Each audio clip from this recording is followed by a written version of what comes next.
Yeah, Heather, we are on the west side of the 15 on Rancho Bernardo Road. This is where the suspect was taken into custody just a little bit before noon. His vehicle is still in the westbound lanes of Rancho Bernardo Road. It's the Honda that you see there with the back door open and the trunk open next to the deputy's vehicle.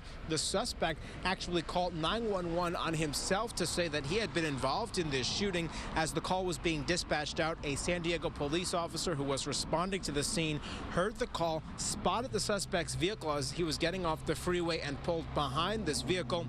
That's when the suspect jumped out with his hands up and was taken into custody. We spoke with a witness who saw what happened.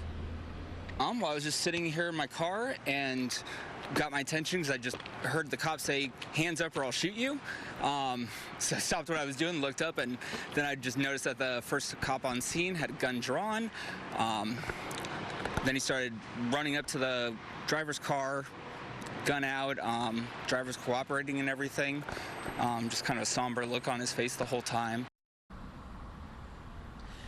And right there are some exclusive pictures of the suspect being taken into custody. We also have exclusive video of the suspect in the back seat of a San Diego Sheriff's Department vehicle. Now, deputies spent some time on the scene talking with the suspect. It's not known what he was said to them, and it's all going to be kept hush-hush until the investigation is completed. We also want to draw your attention to the vehicle itself. You'll notice there is a bullet hole located on the driver's side just above the door. That is believed to be from a Border Patrol agent who was off duty at the synagogue and fired one round at the suspect. Inside the vehicle, we also saw an AR-15 rifle in the passenger seat. Witnesses tell us that the suspect was wearing what they described as a tactical vest and may have contained some additional ammunition. Earlier in the day, about 3 o'clock, we saw an explosive detection dog going around the vehicle and the nearby scene. That's about when the Sheriff's Department decided to expand the crime scene out. They closed down the Phil's Barbecue that's over here, as well as an adjacent gas station. Now, it's not believed that there's anything dangerous or explosive inside the vehicle, but it was done as a precaution. Meanwhile, inside the vehicle, we also spotted a small action or sport camera, something like a GoPro. We know the suspect had made some references to trying to live stream this event, but was not able to do so. Now, it's not known what is on that camera at this point, but it's certainly something that investigators are going to take a look at.